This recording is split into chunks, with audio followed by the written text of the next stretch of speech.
Patty cake, rah, rah, rah. Patty cake, rah, rah, rah. Let's make telly. Hello, I'm Adam. And I'm Joe. And this is Adam and Joe Go Tokyo. Stick with us for the next half hour and you'll see the gizmos, music and oddities that send Tokyo off the Richter scale of cool. Coming up on tonight's show, Japan's latest sporting obsession, competitive speed eating. We show you street style with a difference with a municipal fashion shoot. And we try to upstage Keanu at this week's big event, the Tokyo premiere of The Matrix. But first, our rundown of the nifty stuff that's rocked our world this week in the Go Tokyo Update. My exciting musical highlight of the week was a visit to the MTV Japan Music Video Awards. All the big J-pop stars were there, as well as a few Brits. Keep an eye out for Craig David. Who? That's Craig David. Oh. Everyone loves a red carpet, and the Japanese are no exception. The cream of the Tokyo music scene were represented to the fullest, including our favourite comedy duo, Tetsu and Tomo. First up was Utada Hikaru, who makes Japan's most expensive music videos, and Sakura Drops proved it's all money well spent by winning Best Female Video.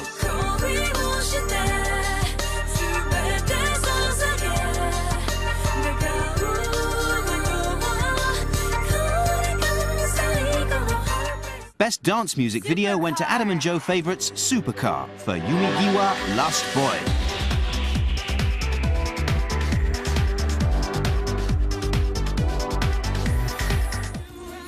Keeping the British end up were Blue, proving a Beckham lookalike works wonders in Asia, and Kuregu Davido, to give him his Japanese name, who wowed the Japanese fans with his sexy street slang. What's your flavour? It was a vibe. It was a cool vibe doing the video. But the night belonged to rap combo Rip Slime. Rip Slime! Rip Slime!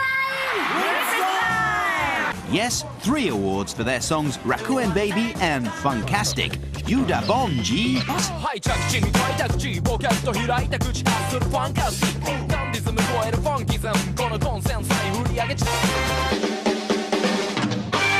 Now, many are the times when people like us find ourselves in the street wanting to rap with a decent rhythmic accompaniment, when the rhythm of the street catches us and we need some kind of electronic backup. So thank the merciful Lord for this device. It's called the One Hand Player. It's new and it's a way to have those beats in your hand so you can rap on the tube or in the street or at a party to your friends. Brilliant. I can't believe it's taken so long for someone to invent it. It's about time. Do you want to know how to work it? Please. It's easy. First of all, you record a sample of yourself. I'm going to record a very useful sample. Let's have a go. Hippity hip hop, Joe, don't stop. It's absorbed the sample. Now I can activate the sample simply by doing this. Hippity hip hop, Joe, don't stop. Yeah? You're getting it now, you're feeling it. Yeah, you're feeling it. Yes, you are. My name's Adam, his name's Joe. We're coming to you live from a place called Tokyo. We're sitting on the couch, we're feeling rather excited. That's where it stops. I haven't figured out the rest of it. And also, when people try and attack you for making that noise, you can use it as a handy kosh. Here in Japan, samurai movies and TV shows used to be as essential to the Japanese audiovisual diet as, say, Westerns were to the Americans. But in the last 20 years, they faded in popularity thanks to the arrival of guns and kicking. But now they're back at the top of the agenda thanks to this film, Azumi. It's the first of a new breed of lady-based slam-bang action films, as I like to call them. Or Samantha Rai, as I like to call them. Let's take a look at a clip from Azumi.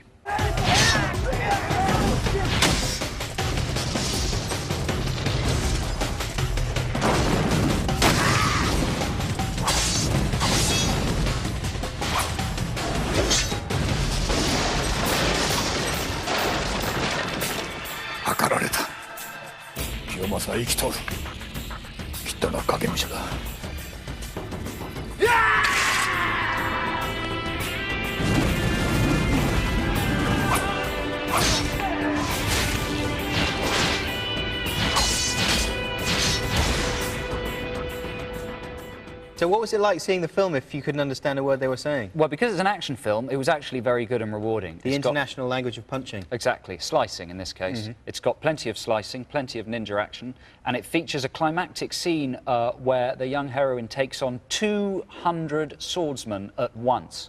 Or at least that's how they advertised it. But it's one of those fight scenes when 199 swordsmen hang back and just one of them tries their luck at a time. That's right, they sort of form an orderly queue. That's your right. turn, go on, you can like get at any smashed in the point, face. one inventive one could just run forward and go, making precisely that noise and kill her. But they don't, because they're too honourable, I suppose.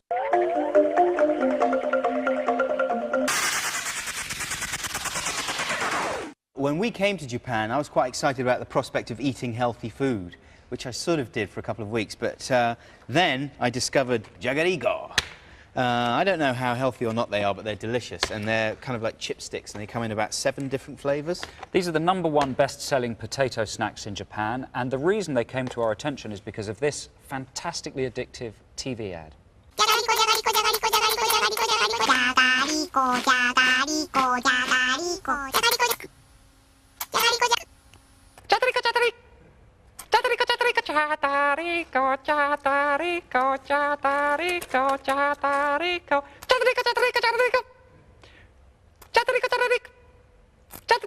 So much fun to eat. Can't do more! No, because basically it's just another crisp, but the brilliant people here at whatever Japanese Advertising Corporation made that advert have turned it into a whole world of insanity.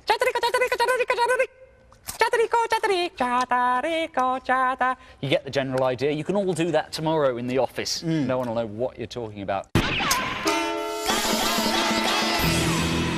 Since we arrived here in Tokyo, we've been very impressed by the unique stylings of the city's workforce. So we hit the streets to bring you this report on municipal fashion. For the man who's got a job to do but refuses to compromise where fashion's concerned, look no further than this royal blue road worker's outfit. You'll literally stop traffic in this classic belt, boots and hard hat combination. Accessorized with white gloves and these 100% polyester flags. Nice flag work. Looking to fill tanks and turn heads? Then get pumping with this limited edition garage attendant's uniform. The last word in municipal chic, it comes with name tag badge, peaked cap, and every gas monkey's best friend, the wet rag. Bob. Whether you're tackling a raging inferno or just relaxing, this firefighter's outfit ensures optimum stylishness at all times. With built-in reflectors and its patented fire repellent system, this is one suit that ensures you stay cool, even when you're burning down the house with those fresh moves. And for evening wear, add some sparkle to even the dullest construction site with this dazzling Diamante vest, incorporating the latest fiber optic technology. And when it's time to really get the party started, break out that big red stick and work it, you animal. There we go, proving that in Tokyo, if you work for the government, it's like the 70s, 80s and 90s never happened. Which sounds wonderful to me.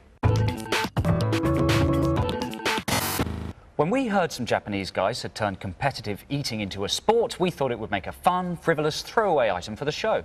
We couldn't have been more wrong. Instead, it's a deadly, deadly serious game. Here in Japan, competitive eating, or ogui, has recently become one of the nation's most popular spectator sports. Competitive speed eating had humble roots. Here in Japan, many restaurants offer free meals to diners if they can consume vast quantities of food in one sitting. From there, it has mushroomed into a national obsession. The top food fighters regularly battle it out on TV shows like TV Champion and Food Battle Club to huge audiences for cash prizes of up to 10 million yen. That's over £50,000. The food fighters think of themselves as professional athletes and are determined to earn the respect they feel their sport deserves. We're very privileged to have joining us in the studio tonight Shinya and Keiji from the FFA. Thanks very much for coming in. Shinya, do you guys hurt yourselves ever with this kind of grotesque eating? 自分の体を分かった上できちんとそういったトレーニングをした上で逆にその試合の後のアフターケアもしてますね。だからセルフコントロールをきちんとしているのでありましたけどそういったことはそれほどはないですね。And Keiji, what's your personal best? そうですね。いちご146個4分半 2 words, jumbo poo. So, gentlemen, if you'd like to prepare for the competition, they've agreed to challenge each other to eat these giant bowls of curried rice. There's 2.5 kilograms in each bowl, I think. It's kind of putrid and cold, really pretty revolting looking. We should warn viewers at home that this is a serious sport. You should not try eating this volume of food at this speed yourself. 5, 4, 3, 2, 1, eat! So they begin. Oh, this really is very fast and quite revolting. That's extraordinary. Look at the technique on that young man. The face close to the bowl, everything my parents taught me not to do when eating, these guys are doing. It seems that my mum and dad got it really wrong when it comes to speed. I have to say that KG looks as if he might be somewhat in the lead there. How's your man doing? I think the weight of Shinya's beard may be slowing down his jaw action. Come on, Shinya. Come on, son. Pop it in there. Shovel it in there. Little glance from KG at Shinya there, but really he needn't worry. The competition has to be his, surely, and Shinya is sweating like a man who knows he's eaten his last curry. Oh, and he's raised his spoon. And ladies and gentlemen, the winner is KG. Well, that was extraordinary. Really awe-inspiring. Shinya, how are you feeling physically and emotionally? 体は、問題ないんですが、最近思うようにトレーニングできていなかったということもあって、見ての通りの、不甲斐ない結果、ちょっと情けないというあれでAnd KG, you won that. You seem to win it by quite a distance. Are you happy with your performance? そう、自分の持ってるベストのタイムは出せなかったんですけど Okay, well, I mean, as far as Adam and I are concerned, that was a genuinely incredible display, and we're really, really grateful that you came and did that for us tonight. Thank you very, very much. Yes, thank you. Feel free to burp.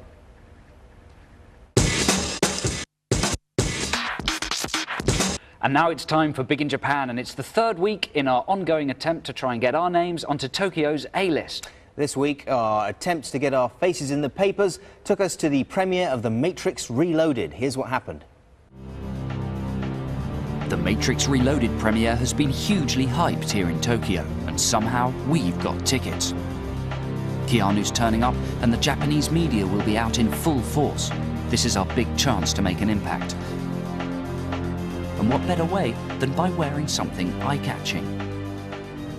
I just really hope this causes a bit of a stir, that we get some media attention tonight, and I hope they understand that, you know, I'm not just in this for showing off my arse.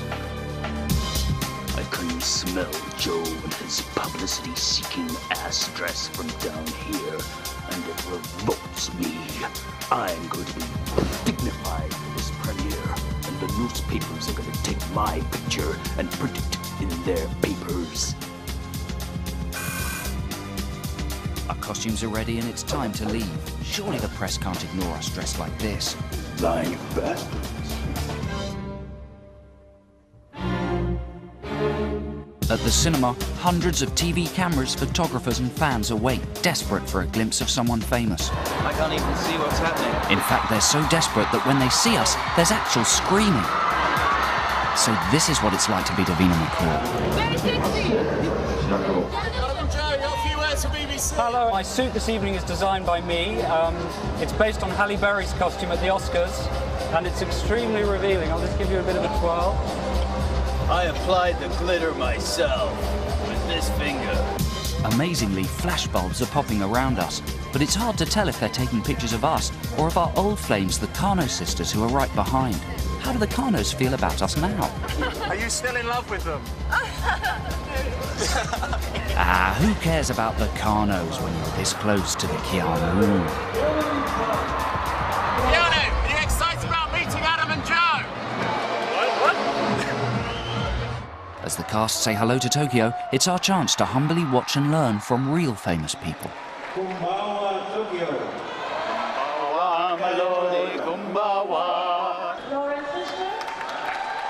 Larry Fishburne correctly identified that this is a circus and worn his circus ringmaster's outfit.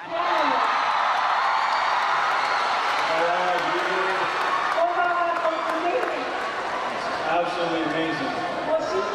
amazing to be here in Tokyo. I love your country, your culture. The food is incredible. The houses, you know, they just use paper instead of doors. The way you take your shoes off, it's all just blowing my mind, and I forgot to shave. We've made idiots of ourselves in front of the entire Japanese media. Surely this would be enough to get us some media attention. Wow, the excitement. Joel Silver checked out Joe's arse. Keanu gunned at our camera.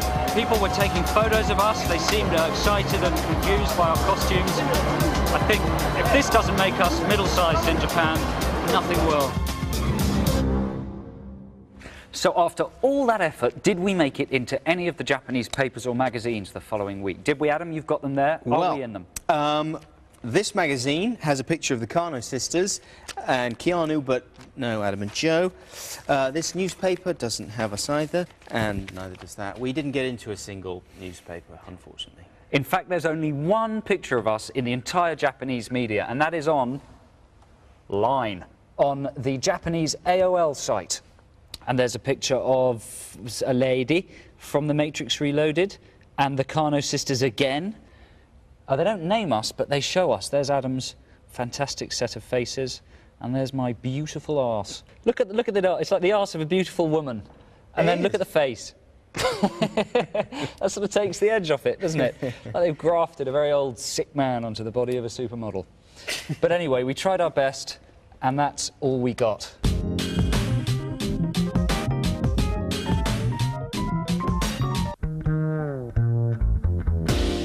Adam and Joe Go Tokyo is committed to bringing you our top 5 picks from different areas of everyday life. This week we're road testing 5 health and beauty products that we found readily available on the Tokyo High Street. Number 5, we've got the relaxing neck brace. So you pop it around the neck like this, you relax while watching TV, and then you simply pump away. Oh, baby. Oh, yeah. Oh, squeeze nice, squeeze good. Yeah. Oh, it's almost fully tumescent now, and I think it may be going from the, you know, posture enhancing to the posture crippling. I'm a squeeze away from a crippling stoop for the rest of my life. Do you feel that it has the power to actually snap your spine? Yeah, I feel it does if I squeezed it too much. Really? Yeah. Get off. Oh, come on. Emergency measures, I'm going to let it out.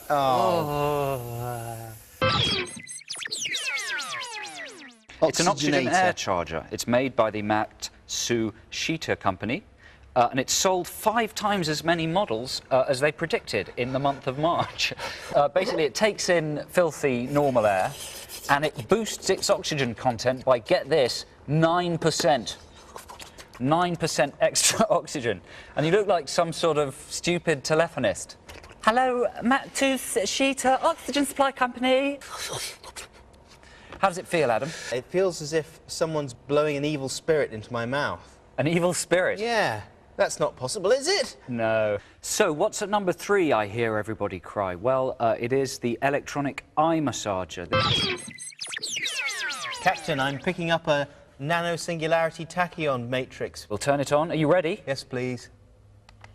And the whole unit there is massaging. And while Adam's enjoying the benefits of the electric eye massager, here's a cheap way to achieve the same effect at home. Simply get 2 electric toothbrushes, or electric toothbrush, as the plural is correctly described, and mount them on a pair of cheap glasses, switch them on, tilt your hair back, pop them on your face. Oh, that's nice. How's yours feeling, Ad? Dangerous, but fun. My eyes are going to be so clean and minty fresh after this. Have you been worried recently that your face is sagging? Yeah. OK, well, this is the perfect product for you then. It's a toning face mask, and it's to be worn in the bath. This looks quite alarming in the chemist. Basically, it makes you mistake a chemist for some sort of a bondage shop. But instead of being a horrible S&M product, it's actually a lovely product designed to push your face mask right into your face and help you look very young and beautiful when you're, in fact, old and married to a sadomasochistic bastard. How's your face feeling? Toughens the nipples, doesn't it? So if that's what's at number 2, what can be at number 1? Well, Joe, the nude bra. Of course. Yeah. Now, this is fantastic, ladies, because it can help you basically wear those saucy dresses to premieres, parties, that kind of thing. But why explain it in words when we can demonstrate it physically with one of our team? Aidan is modelling the nude bra. He is quite large in the breast department. Are you all right, love? Yeah, thanks. Ever been in a TV studio before? Not really. It's exciting, isn't it? Come on now, you're not Richard Madeley. Pop your top off. There we are. And you'll be able to see, of course, that there are no straps involved whatsoever. The nude bra is kept in place by this sticky surface on the rear, which... That's what it would be like to be inside a woman's chest. Bono has used a similar kind of thing while making speeches to the UN. You move in mysterious ways. Now, if I were to tell you that 53 million Japanese people have taken part and there are 2,000 venues for it in the UK alone, you might think I'm talking about my love life, but you'd be wrong. I'm talking about karaoke. Our next guest has been described by Time magazine as having as much influence on Asian culture as Gandhi or Chairman Mao. He's the inventor of one of Japan's biggest exports from the last century, but he hasn't made a penny from it. Please welcome the inventor of karaoke, Daisuke Inoue. How do you do, sir? Daisuke, tell us how you came up with the idea of karaoke. もともとね、私はミュージシャン神戸というところはお客様の伴奏だけをするプレイヤーがたくさんいたんですね。なんとか自分がやらないで機械にやらそうと。So what went wrong? How come you haven't made any money from it? それは特許を取らなかったからという意味でカラオケのビジネスとしてはすごく儲けました。Are you angry about what's happened? その自分、今から32年前ですからそんなものが特許になるというのが全然考えてなかったですよね。And do you feel any sense of guilt at giving really bad singers the equipment to ruin great songs when they're drunk? カラオケというのはアマチュアが楽しむもんですからプロはお金をもらって歌います。で私たちはお金を払って歌うんですからもう大いに楽しんでいただいた方が私はいいと思いますけどね。Now, karaoke is a huge business in Japan. It's not just going down the pub on a Sunday night with your mates to sing. It's something you might do during the day, something you do in all kinds of different venues. There's even a separate chart for songs that are karaoke hits. So to show you some of the range of karaoke places, Adam and I thought we'd visit a couple and demonstrate some of our extraordinary singing talents. And we were wondering, Daisuke, if you would judge for us who has the superior karaoke skills. It's me. Well, let's find out. So let's start off with my visit to a karaoke booth in central Tokyo. It's a kind of weird place with loads of different tiny rooms where you can get food and drink and you pay by the half hour. Let's have a look at my breathtaking and beautiful performance. Never let go till we're one. Oh, till we're one, till we're one. Love was when I loved you. Woo, time I hold to. Remember life, when my life will always go.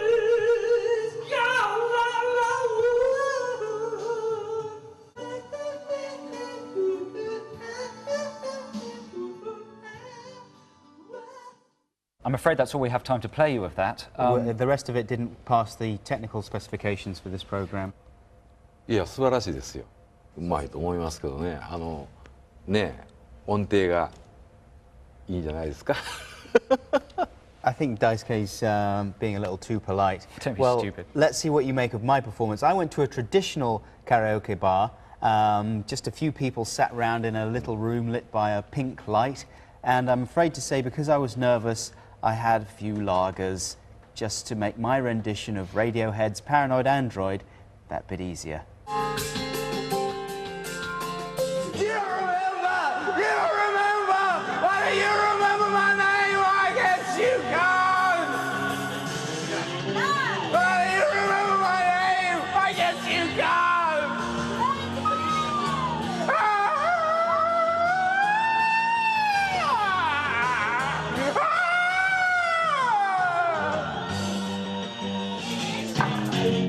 They cut all the harmony bits out. The harmonies I had going. I thought that was really rather good. Thanks very much, man. でも